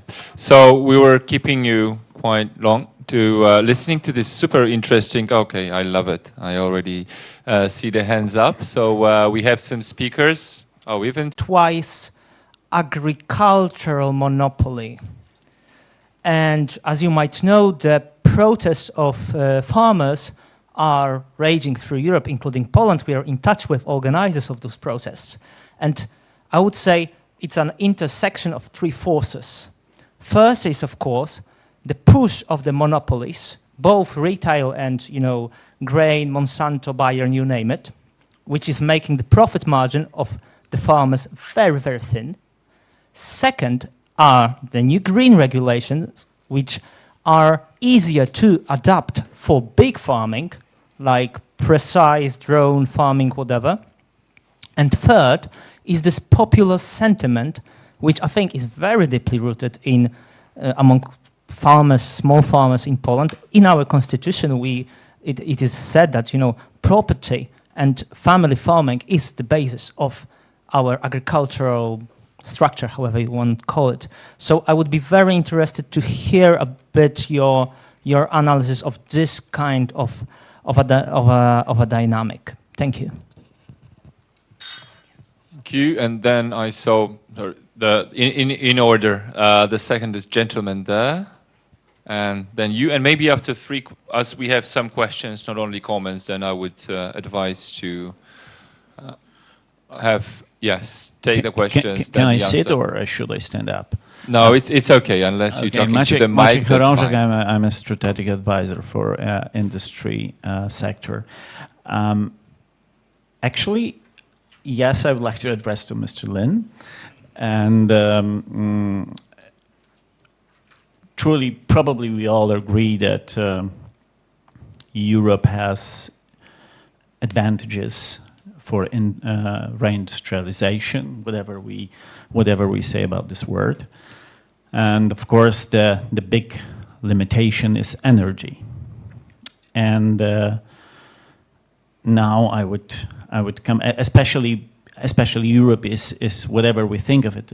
Europe is mechanical industry, chemical industry, and automotive industry. So I would like to mention. Referring to what Marcin said, that of course car is a highly energy consuming good. So a car is glass, metal, and some components. But coming back to my main question, there is a process in the US regarding so to say new regulations towards downsize or new nuclear energy technologies. So, which is strongly commenting your speech before, demonopolization of nuclear energy. Since we are talking about enormous numbers of downsize nuclear reactors needed. In US alone, there is 300 coal power plants to deal with within US. In Europe, since in Europe we have to manage somehow being nuclear big or nuclear small, medium. Would you say that this demonopolization process in US is vital for a change? Because once it happens, sorry to say, for us Europeans, once it happens in US, the technology will be applied. Thank you. I would elaborate more, but I would like to stick give it to Barry with one observation. I had a feeling when I listened to Barry that it's very much US-oriented vision, even if you started with the United Kingdom in 1700. That means, first of all, we might see a change of philosophy in Biden administration, but for God's sake, we don't see the change of policy in terms of demobilization. So they might, inside of the administration, there might be currents that lead to the thinking, but considering the toxic policies, party politics in the United States, I would be highly skeptical whether that could be pushed through the Congress. And so I loved your speech. It gave us a breadth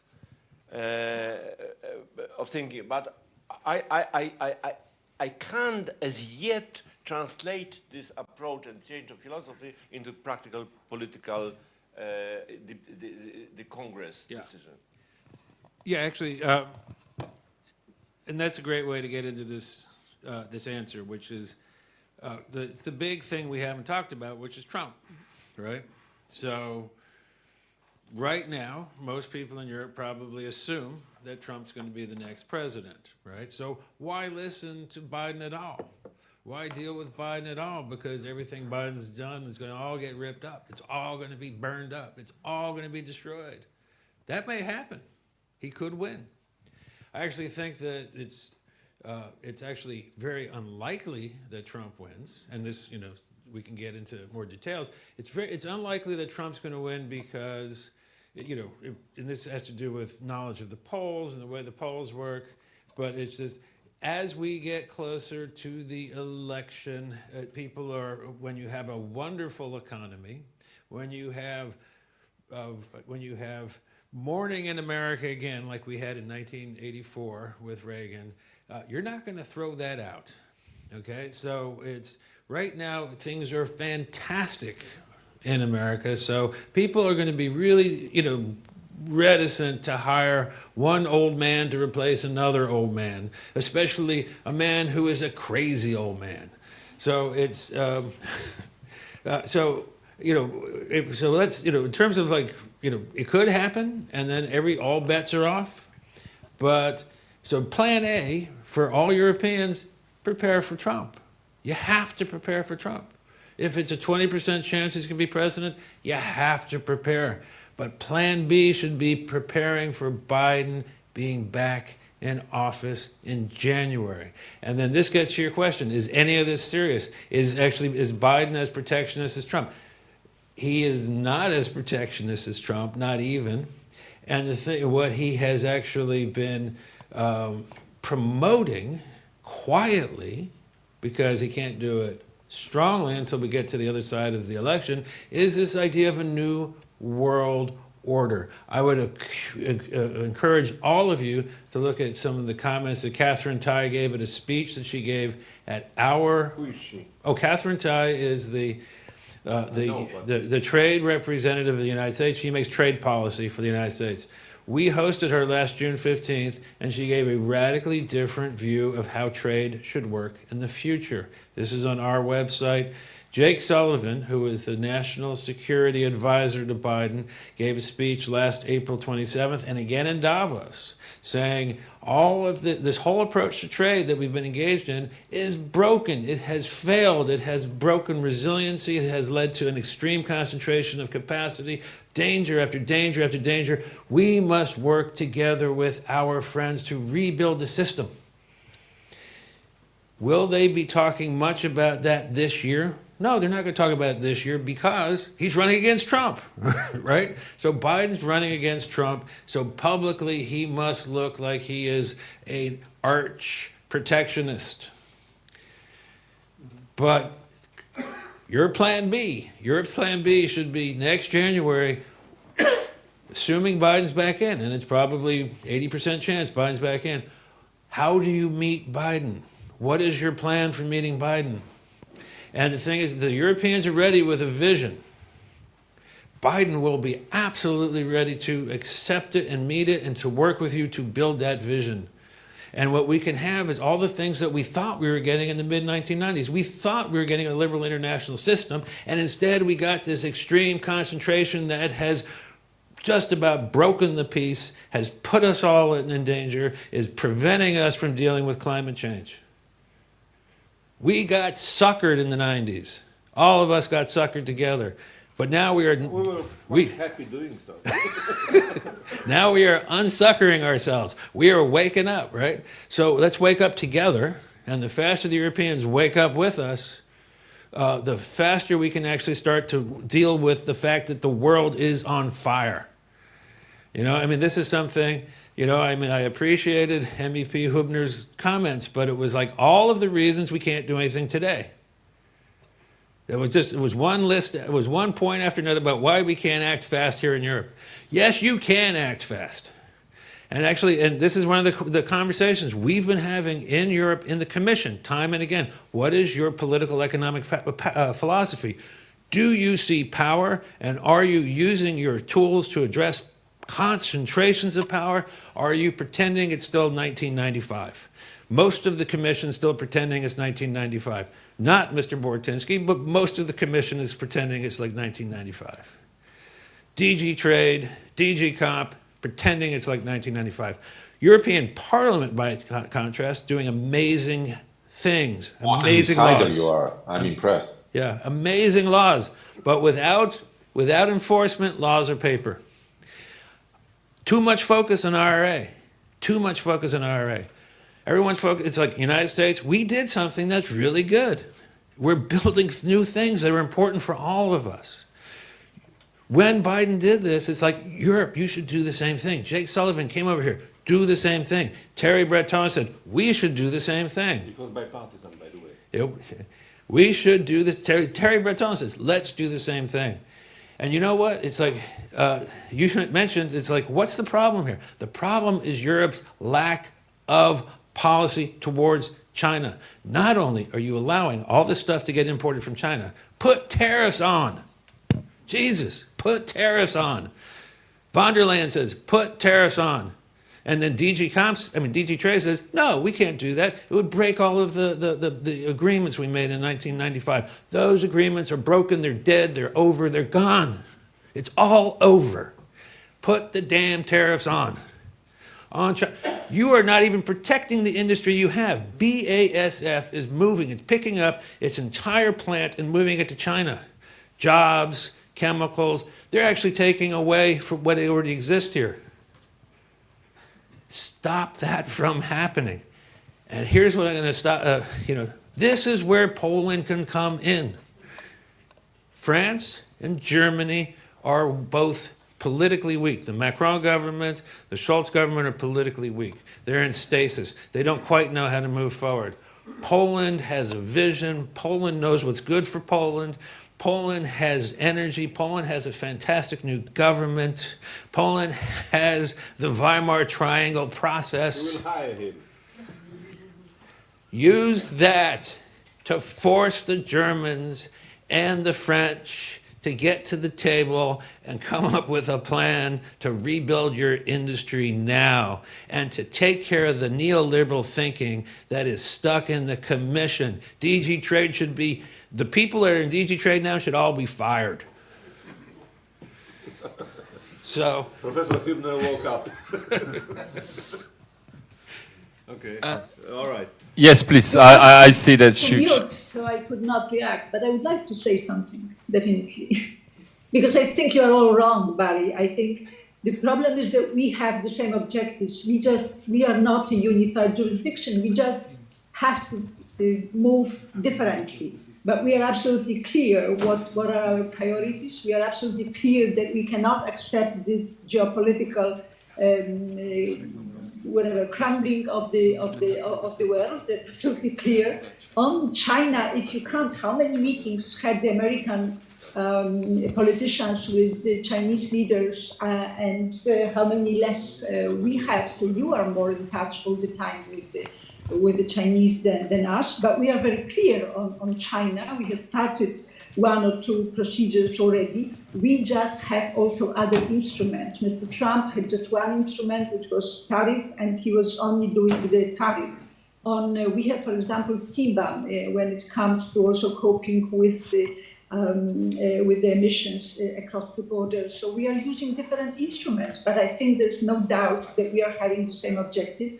We also know that you cannot just start a new system by zeroing the existing one, that you have to do it, you have to have a plan, roadmap, that you have to do it gradually, which I think is also understood well by the administration on the American side. But don't worry, we are on the same line on many things, and we are not just focused on IRA. We were maybe at the very beginning because of whatever, because it's a different animal than how we are coping with those issues. That's why we reacted. But what I tried to tell you, and also I think Jakub, is that actually we were on this mission towards climate change ahead of other big jurisdictions, and we are continuing, I think, to have to be a dominant power, if I can say, sorry for using the word, globally also when it comes to trade and in general the production of goods in a sustainable way.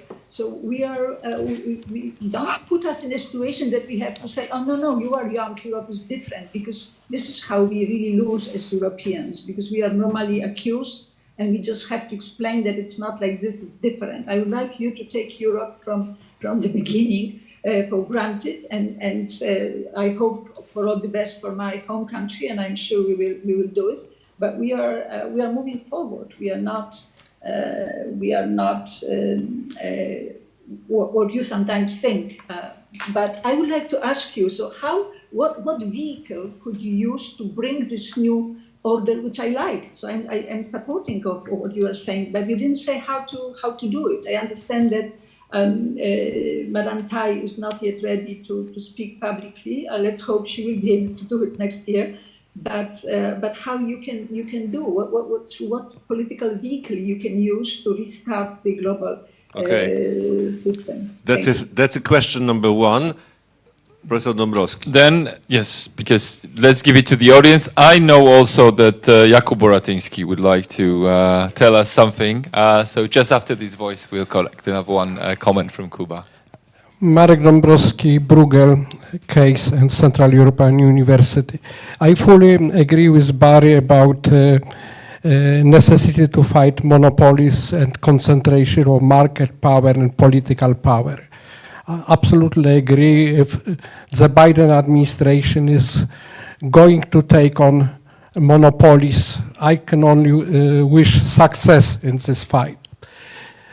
However, frankly speaking, I don't understand how import tariffs can help fighting monopolies. It's against my economic knowledge and intuition, which are rather liberal than libertarian.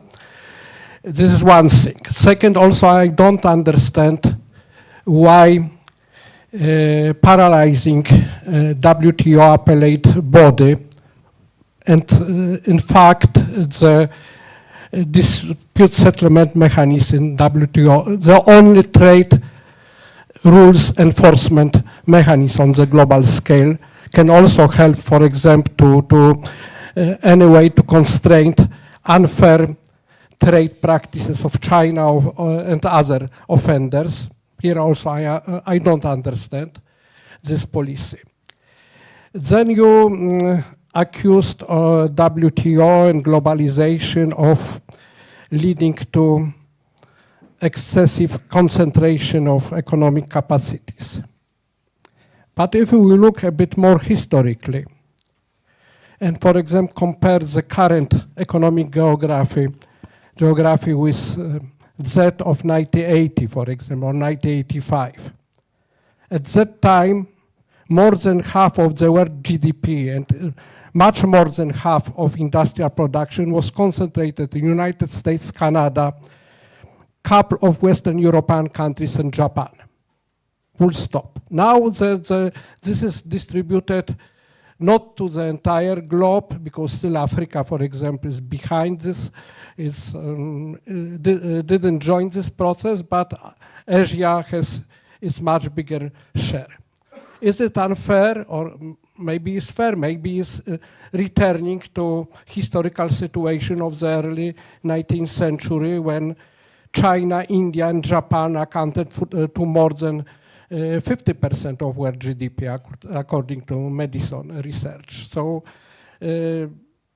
I don't believe that the picture which we had in 1980s was beneficial and guaranteed world security and world peace for a longer period of time. And now a few words about China. It happens that for more than 20 years, I participated in debates about Chinese transition to market economy as compared to Central Eastern Europe and former Soviet Union. And I had to polemize with scholars like Joe Stiglitz, who were enthusiastic about Chinese transition. And one of my points, because it's a longer story, was that actually China didn't build genuine market economy. This is a kind of hybrid economy, which much bigger intervention of regulation of the states than we have, for example, Central Eastern Europe.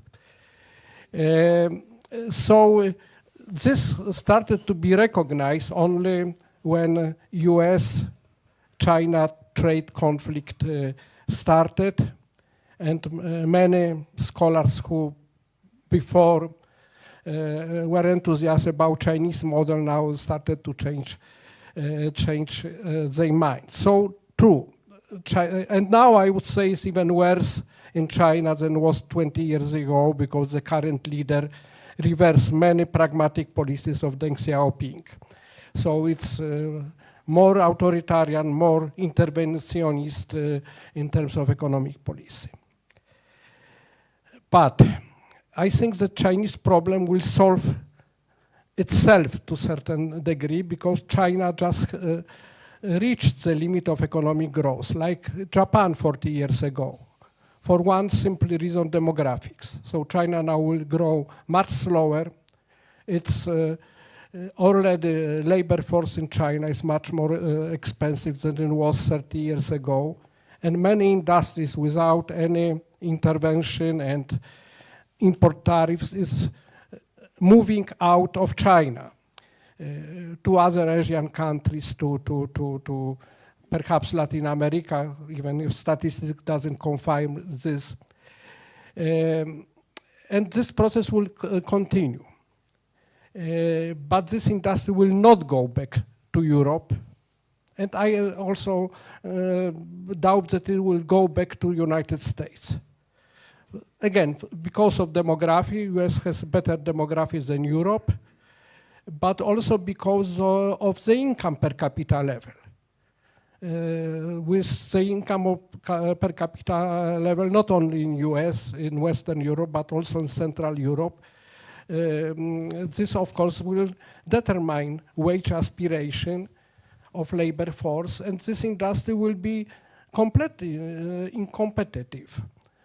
Unless we set very high protection, import protection, but this of course means huge welfare losses.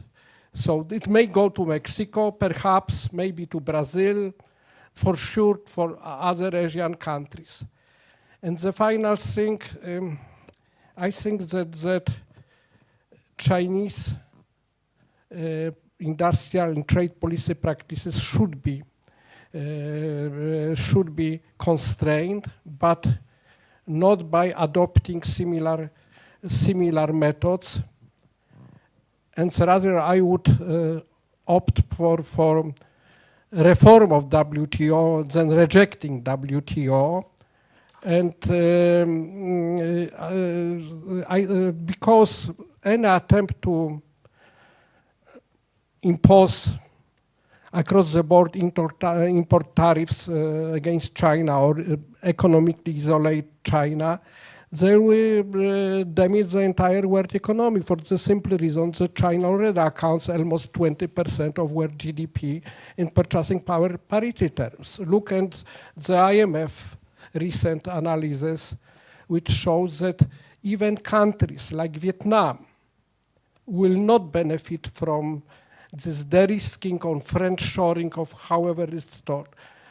Why? Because of the general equilibrium effect. Because if China will go slower, US will go slower, then they wait too much in the world economy, so they slow growth of every other participant. So I think that some reflection is here needed. Thank you. Thank you so much. Kuba, your turn now with your immediate reaction. Yeah, thank you very much. I hope you can hear me. I'm just changing the slides. Maybe to briefly comment on Marcin Korolec's remarks. Well, I think that, and I think Professor Hübner said about it. I mean, we basically, our toolbox, in any case, I think it's very dynamically developing. There is also an element of trial and error. We are in a completely new situation because I think we can rightfully say that there was an industrial policy, but that was really at the very foundation of the European community, 70 years ago, when we basically had this pooled management of steel and coal and nuclear energy. But now, par excellence, we are really starting from a completely new situation. ZIA is basically a reflection of what we can do. And of course, there is, I already mentioned that, we do not have a common fiscal policy. That's why we cannot use that simple mechanism. The permitting, I wouldn't underestimate that. Of course, it's not a question of gentle calls, because that we have done for years. But it's actually now we are talking about legal obligations to basically step up, the administrative procedure. But the question of money is absolutely central, and that is why I think when the Commission was preparing the ground for the revision of the current financial perspective, multi-annual financial framework, we actually have been. I mean, it was announced by the President, then the Commissioner for Budget, Han, made a tour of the capitals, making the case for sovereignty fund. That is basically was the idea that we really need a new pool of money to exactly avoid the effect that, with relaxing of state aid, we are fragmenting the single market. I mean, we could say that so far we had almost flat no. So the historical revision of MFF, which is historical because we managed to raise new funds, but these are the funds for Ukraine, 50 billion euro. And there is a really negligible amount for what eventually at this stage remained from the concept of sovereignty funds. That's a step. That is basically a tool to try to use the money that we still have to direct them to strategic projects, which are indeed, related to technology, to key enabling technologies.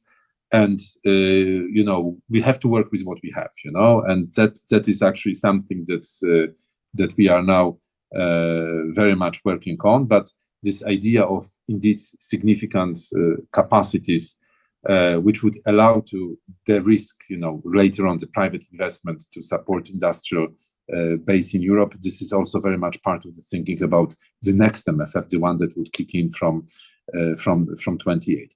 The toolbox, there are many things in the toolbox. We need to use public procurement in a much more strategic manner to basically use the huge purchasing power of governments to actually indeed stimulate technologies. And again, I have a lot of respect for Professor Dąbrowski. Anyway, I had the pleasure to indeed meet him many years. But I think what we have basically discovered over the last few years, that that beyond the classic economic arguments, this whole issue of resilience. I mean, it really, the fact that we cannot rely on extended supply chains, and then let's say hard security stakes, makes us, I think, very, very much convinced that there is indeed a powerful case, not actually to repatriate our industry to Europe. No, this is not about that, but that we have some degree of domestic industrial capacity that is also basically the question of our resilience in view of increasingly, again, I would be, volatile geopolitical context, in view of the war that is basically next door. And I think this is actually underlying this effort so far. So we cannot just be reduced to economic arguments. And finally, to Barry, well, I acknowledge your kind of radical views on DigiTrade. obviously there are a lot of discussion inside the Commission. I think what we are facing a profound change of paradigm, and that cannot happen overnight. But I think I can assure you that evolution is underway. It is Digitrade that is now in the lead for a completely new element of the toolbox, that is the economic security package, where on the one hand we are basically stepping out this existing instrument, but so far not very powerful, screening of foreign direct investment into Europe. And again, small kind of flashback. I remember 15 years ago when I started in the Commission, we were dreaming about such an instrument to kind of really do something about Russian investment in European energy infrastructure. But again, it was a far cry. It was really member states' competence how we at the Commission could touch it. You know, some years later we made it. Now it's going to be reinforced. And last but not least, and that is in a way also a bit of a comment to what you just gave, this example of a German company making this gigantic investment in China. I'm not saying it's about them per se, but there is an understanding that we need also to look into screening outward investment from Europe, because it is also about our leverage. It's about our indeed potential vulnerability. So this is again something that has been unthinkable, but now basically has been firmly put as a subject of serious reflection. The Commission published white paper on it, how in an effective way, in a sensible way, we can screen outward investment. So I would say this is for me also an element of that there is a serious, change. Of course, it doesn't happen overnight, but I firmly believe that we are going in the right direction. Thanks. Yeah, I mean that's. I'm going to get back to that quickly, but MEP Hübner, Professor Hübner, asked what vehicle.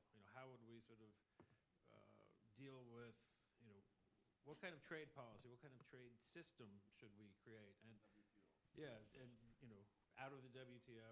I think it's important to understand that we're sort of the WTO system, the system that we've been in for the last 30 years, was very different than what was established at Bretton Woods. The system that was established in Bretton Woods, that was in place from essentially 1944, even before the end of the war, to 94, it was state to state. States got together and negotiated, and there was a lot of trade-offs. It was a horse trading system, and people traded industrial capacity. They helped each other with jobs. It was democracies working together, democracy to democracy. The WTO system was designed to get the democracies out of the way. It was designed to get the state out of the way. It was designed to turn the power over to the corporation. In the process of doing that, it turned the power over to the mercantilist state. And often working in tandem with the monopolist. So what you ended up having is this double monopoly problem. Monopolies at home, monopolies internationally, often sort of in cahoots with the mercantilist state. Sometimes that state might be Taiwan, sometimes it might be Korea, sometimes it was Japan. Most of the time it was China. Now let me just say something. We are not blaming China. This is actually a really important thing. It is not, the point here is that China was not cheating. China was doing what is natural for any nation to do. The idea that you're going to set rules and you're going to put one little tiny group of judges in Switzerland and they're going to govern the whole system is absurd. These are powerful nations that intend to exercise power over other nations. So the entire premise of the WTO system as it was established was absurd. And we live with the absurd premises today. We live with the results of that, which is extreme concentration of capacity because of the exercise of power by mercantilists and monopolists. So how do we get out of this? We go towards a third system. Now, we could build it out of the WTO. I have no problem. We can call it whatever we want to call it. But it has to be focused on breaking power. It has to be focused on promoting resiliency. It has to be focused on promoting the distribution of capacity. It has to be focused on keeping capacity distributed once it has been distributed. Once we have built new factories in the United States and Europe, if we don't change the trading system, they'll all end up back in China, right? That doesn't make any sense. Actually, Thierry Breton has a really good line about this. He says, it's a two-step process. We first have to rebuild the factories because the factories were all bulldozed by the monopolists and the mercantilists. Once you have rebuilt the factories, then you can rebuild the system. What kind of a principle would you use to guide the system? Generally, you might use a principle of resiliency. How might you operationalize that? We actually promoted an idea of a rule of four, in which the import regimes, the trading regimes of individual states are aimed at promoting the idea that they never import more than 25% of a key commodity or component or product from any one other state. If you replicate that around the world, you end up with a highly distributed system with very little interaction, very little planning, very little need for a strong government interaction. So there's ways to achieve this. We've proposed it. People are talking about it. But we have to first, before we can go understand where to go, we have to understand accept the failure, the why we had this failure with the previous regime. Now, real quick, this issue of why would the sharing of wealth with the rest of the world. That is really important. I absolutely agree. I worked in South America for a long time. I worked in Peru, I worked in Venezuela, I covered the English language Caribbean. It's like the idea of that the nations of the North, the industrial nations, the rich nations, should be sharing with the South. This is something that I have worked on for a really, really long time. Now, one of the things is like, when you take China out of this redistribution of wealth that we have seen over the last 30 years, much of the rest of the world is much worse off. All of Latin America is worse off than it was 30 years ago. Every nation in Latin America is worse off. Because of what? Because of the own policies. No, actually because of the stripping out of capacity to go into China. Oh, well. Have you walked around Brazil recently? I used to work in Venezuela. I used to cover as a reporter. I covered all of the factories that were in Venezuela that had been established there. There's not a single one of those factories left. And it's like these got stripped out for the purpose of efficiency. The Washington Consensus, which was it was the version of the liberty that was given to the Polish people in 1991, 92, at the same time in South America, in Africa, in the poorer parts of Asia, what we were doing was the exact opposite. We were establishing neo-colonial systems that were designed to strip capacity and wealth out of those countries. And you know what? It succeeded. Well, in India, Indonesia, which also grew up? Relatively? Yeah. Relatively? It's like, there are certain places that have done quite well. And actually, I spent a long time in India, so I know what was going on in India. India had some ridiculous policies. But that was domestic reform. That wasn't imposed from outside. But, let's understand something also. This is really important because it's not nice to have people from another country come in and hector. You know what? It's like the United States has been an awful partner for certainly since 9/11. The Bush administration pushed and pushed and pushed Europe. In fact, why did you end up with a consumer welfare neoliberal approach to competition policy in Brussels? It was because the Bush administration twisted your arms. In 2001, when Mario Monti was there, I sat down and had dinner with Mario Monti, and he said, yeah, there was the Bush administration said, you got to do this because we're allies. It was forced on you by a bully named George W. Bush. Obama, why weren't you, you guys moved fast to regulate big tech. Who prevented you? Obama, because Obama was a bully. He was a bully. Trump, he outbullied Bush and he outbullied Obama. He was the biggest bully of all. So America's been bullying Europe for a really long time. The difference with the Biden administration, if God willing, we have the Biden administration next January, is the Biden administration is sticking out a hand. You don't have to do it. We're going to do it ourselves. But the idea here is let's do this together. And that's very different than what you saw with Bush, Obama, or Trump. Well, it is fascinating, and